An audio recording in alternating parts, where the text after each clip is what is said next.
नमस्कार, सुप्रभात। आप सभी का दिन शुभ एवं मंगलमय हो।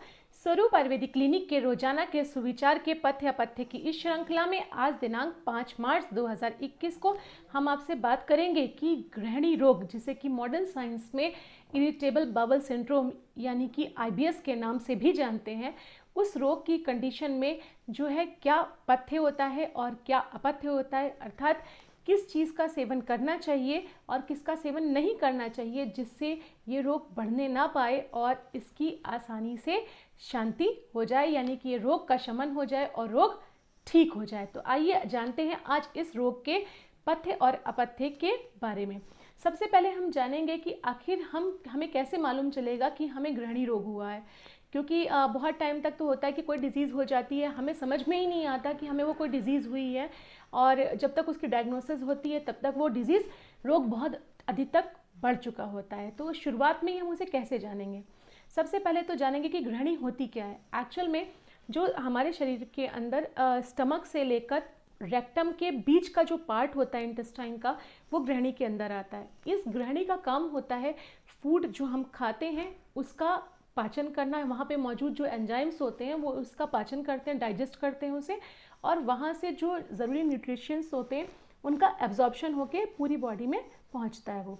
लेकिन अगर किसी वजह से ये गृहिणी जो है अफेक्टेड हो जाए, दूषित हो जाए, तो क्या होता है, इसका जो फंक्शन है यानी कि फूड का डाइजेशन करना, खाए हुए फूड का, और साथ में न्यूट्रिशंस का जो है वो एब्जॉर्प्शन करना, वो अफेक्टेड हो जाता है और नहीं हो पाता। यानी कि ये फूड को डाइजेस्ट नहीं करती और ना ही उसका एब्जॉर्प्शन करती है, जिससे क्या होता है कि जो फूड जैसा का जैसा खाया गया होता है वैसा का वैसा ही आम रूप में या पक्व रूप में जो है ऐसे के ऐसे ही मल में यानी कि स्टूल में निकलने लगता है।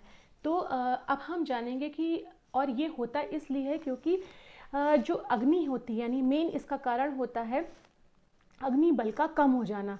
यानी कि गृहिणी पूर्ण रूप से ना काम कर पाने की वजह होती है, अफेक्टेड होने की मेन जो वजह है वो है इसका अग्नि का मंद होना, यानी कि अग्नि का दुर्बल हो जाना। तो अब हम जानेंगे कि आखिर जो है इसके लक्षण क्या क्या मिलते हैं। इस रोग के हो जाने पर हमें क्या क्या सिम्टम्स होंगे जिससे हम ये जानेंगे कि हमें ये रोग हो गया है। इसमें क्या होगा कि जो फूड आप लेंगे वो फूड बिना पचे ही आम रूप में या जो है पक रूप में ऐसे के ऐसे ही स्टूल में निकलने लगेगा। फाउल स्मेल स्टूल पास होता है, कभी कभी उसमें म्यूकस भी आता है, चिपचिपा स्टूल पास होता है। एब्डोमेन में पेन होता है, उधर शूल की कंडीशन होती है। स्टूल में कभी कभी तो कॉन्स्टिपेशन हो जाएगा, मतलब इसमें अल्टर्ड बावल होती है, यानी कि कभी कॉन्स्टिपेशन होगा, कब्जियत की शिकायत रहेगी, और कभी जो है वो डायरिया यानी कि अतिसार वाली कंडीशन बन जाएगी। तो कभी समझ लीजिए पेशेंट कहेगा कि उसे कॉन्स्टिपेशन हो रहा है, कब्ज रह रहा है, और कभी जो है वो उसे दस्त हो रहे हैं यानी अतिसार हो रहा है। साथ ही साथ क्योंकि जब फूड डाइजेस्ट नहीं हो रहा, उसका एब्जॉर्प्शन नहीं हो रहा, तो क्या होगा कि जो भी पेशेंट होगा या रोगी होगा वो दुर्बल हो जाएगा, क्रश हो जाएगा, उसकी सांस फूलने लग जाएगी, आंखों के आगे अंधेरा आएगा, उसे माल नरिशमेंट की कंडीशन हो जाएगी, उसके में हाथ पैरों में सूजन आ जाती है और सिर दर्द होने लगता है, प्यास बहुत लगती है, कभी कभी वॉमिटिंग होने लग जाती है, या जॉइंट्स में पेन होने लग जाता है। तो ये सारे लक्षण हैं। अगर आपको भी इनमें से कोई लक्षण उत्पन्न हो रहे हैं तो आप जाके तुरंत अपने किसी नज़दीकी अच्छे संबंधित डॉक्टर से जो है वो सलाह ज़रूर लें कि कहीं आपको भी तो IBS नहीं होने जा रहा या गृहिणी रोग नहीं होने वाला है। तो अब हम बात करते हैं कि इस कंडीशन में हमें क्या करना चाहिए और क्या नहीं करना चाहिए। तो सबसे पहले हम देखते हैं कि हम क्या नहीं करें। एक्चुअल में क्या होता है कि जब अग्नि दुर्बल हो जाती है, हमने जैसे बताया कि गृहिणी रोग होता ही इसीलिए है कि इस कंडीशन में अग्नि दुर्बल हो जाती है, तो ना तो वो फूड को डाइजेस्ट करती है ना ही उसका एब्जॉर्प्शन करती है। तो ये जो है किसी भी प्रकार के जो शुष्क धान्य होते हैं, शुष्क धान्य से तात्पर्य जैसे कि गेहूँ हो गया, आपका जौ हो गया, इन सबको डाइजेस्ट ही नहीं, इनमें जो प्रोटीन होती है उस प्रोटीन को जो है ये डाइजेस्ट नहीं कर पाते हैं। तो आपको गेहूँ, जौ, ये सब जो है इन्हें अवॉइड करना होगा। तो कोशिश करिए कि उस दौरान अगर आपको ऐसे कोई रोग हो रहा है तो आप भले ही इलाज करा रहे हैं, दवा से ज़्यादा पथ्य अपथ्य बेहद ज़रूरी होता है, क्योंकि आप चाहे लाख दवा कर लें, अगर आप उसके कारण ख़त्म नहीं करते हैं तो वो रोग कभी भी पूर्ण रूप से ठीक नहीं हो पाएगा। तो सबसे पहले आप यही करिए कि आप जो है वो ये गेहूँ या जौ इन सब का सेवन बंद कर दीजिए। ये शिम्बी धान जैसे कि जिनमें दालें आती हैं, आपकी उड़द हो गया या चना दाल, ये सारी दालें हो गई, इन दालों में भी स्थित प्रोटीन का ये जो है वो डाइजेस्ट नहीं कर पाता, तो आपको दालें भी बंद करनी पड़ेंगी। ध्यान रखिए कि अगर आपको IBS रोग हो रहा है तो ना तो आपको गेहूँ लेना है, ना ही आपको कोई दाल का सेवन करना है। आपको नॉनवेज मांस वगैरह नहीं लेना, क्योंकि ये मांस की जो फैट होता है, प्रोटीन होता है, उसको भी डाइजेस्ट नहीं कर पाती इस तरह की स्थिति में, हाँ, जो गृहिणी होती है।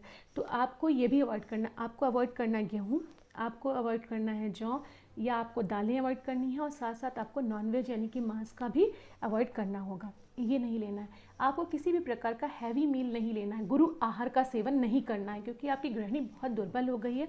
तो आपको ऐसा आहार लेना है जो बेहद लघु हो और आसानी से पच जाए।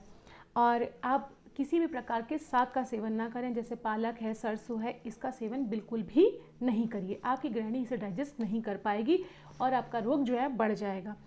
और गर्म पानी का सेवन करें, ये इसके लिए बहुत अच्छा होता है। और अब हम बात करते हैं कि हमें क्या सेवन करना चाहिए, मतलब क्या चीज़ें लेनी चाहिए।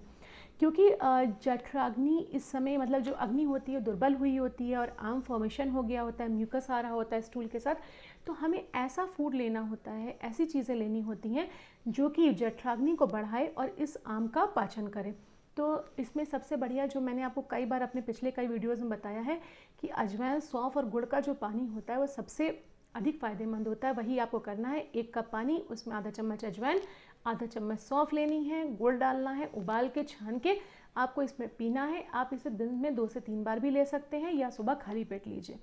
ये 2-3 काम करता है। पहली बात, ये आम का पाचन करता है। दूसरी चीज़, जो बैक्टीरियल फ्लोरा बिगड़ गया होता है हमारे इंटेस्टाइन में, ये उसे भी मेंटेन करने का काम करता है। तो आपको ये इस कंडीशन में इसे ज़रूर ग्रहण करिए। और इस कंडीशन में सबसे ज़्यादा फ़ायदेमंद होता है लेना छाछ, यानी कि तक, यानी कि बटर मिल्क। तो आप बटर मिल्क लीजिए, घर में बनी हुई फ्रेश ही लीजिएगा, बाज़ार की या प्रिजर्वेटिव डली हुई छाछ का यूज़ आप ना करिए। साथ में आपको कोशिश करिए कि आप जो छाछ का यूज़ करें, तकर का, बटर मिल्क का, उसमें आप थोड़ा सा हींग, थोड़ा सा जीरा और सेंधा नमक ज़रूर डाल दें। ये आपके लिए, इस रोग के लिए बहुत बेनिफिशियल होगा। लघु या हल्के आहार का ही सेवन करिए। और हो सके अगर आपका रोग बहुत बढ़ा हुआ है तो आप बाकी सब अनाज को छोड़कर केवल दूध और चावल, यानी दूध और भात पर ही रहिए।